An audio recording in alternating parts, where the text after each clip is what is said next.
অবসরপ্রাপ্ত এমপিও শিক্ষকদের এককালীন 2035 কোটি টাকা বরাদ্দ দেওয়ার সিদ্ধান্ত নিয়েছে সরকার। কারা পাবেন এই টাকা, কিভাবে পাবেন, কিভাবে আবেদন করবেন, আপনার সহকর্মী কিভাবে এই টাকাটি পাবেন এবং তালিকাটি কোথা থেকে পাবেন। এছাড়া অবসর কল্যাণ ট্রাস্ট থেকে 2035 কোটি 86 লাখ টাকা দেওয়ার সিদ্ধান্ত নিয়েছে সরকার।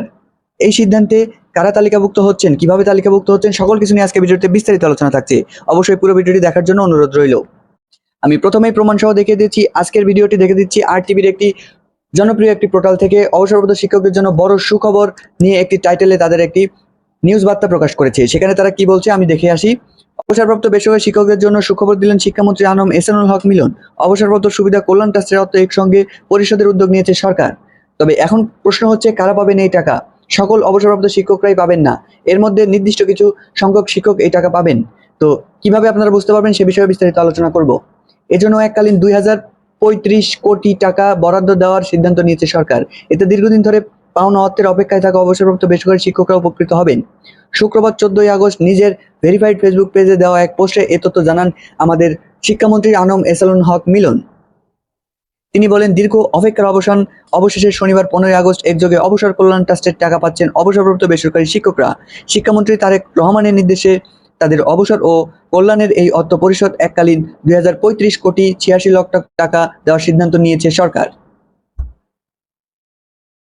ফেসবুক নিজের প্রোফাইল থেকে পোস্টে শিক্ষামন্ত্রী বলেন, দীর্ঘ 4 বছর ধরে জমে থাকা শিক্ষকদের পাহাড় সম বকেয়া জট কাটাতে আমরা যে যুগান্তকারী সিদ্ধান্ত নিয়েছি তারই ধারাবাহিকতায় দেশের 64 জেলায় একযোগে 2035 কোটি 86 লক্ষ টাকা শিক্ষকদের স্ব ব্যাংক অ্যাকাউন্টে প্রেরণ করতে যাচ্ছি।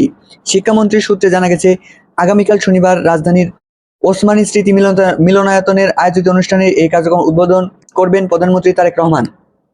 এখন কথা হচ্ছে, এই টাকাটি কারা পাবেন এবং এই টাকাটির সহসা লিস্ট তৈরি হয়ে গেছে আপনাদের নির্দিষ্ট উপজেলা, এবং সেই উপজেলা থেকে আপনাদের একটি তালিকা প্রকাশ করবে এবং অবসর কল্যাণ ট্রাস্টের আপনারা যে আবেদন করেছিলেন অবসরপ্রাপ্ত শিক্ষকদের তাদের সিরিয়াল অনুপাতে, অর্থাৎ অবসরপ্রাপ্ত শিক্ষকদের মধ্যে যারা এখন পর্যন্ত টাকা পাননি সেই শিক্ষকদের এই ধারাবাহিক আকারে এই তালিকাটি প্রস্তুত করা হবে।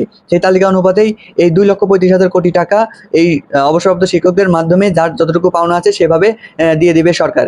তবে দীর্ঘ এই জটিলতা এবং অবসরপ্রাপ্ত শিক্ষকদের এই ভোগান্তি দূর করতে সরকারের এই সিদ্ধান্তকে অবশ্যই সাধুবাদ জানাই। এর পরবর্তীতে আপনারা অবশ্যই কমেন্ট বক্সে জানাবেন এবং আপনার প্রতিষ্ঠানের অবসরপ্রাপ্ত শিক্ষককে আজকে ভিডিওটি অবশ্যই শেয়ার করে জানার সুযোগ করে দিবেন। তো আজকে ভিডিওটি এ পর্যন্তই শেষ করছি। সকলকে সাথে থাকার জন্য অসংখ্য ধন্যবাদ।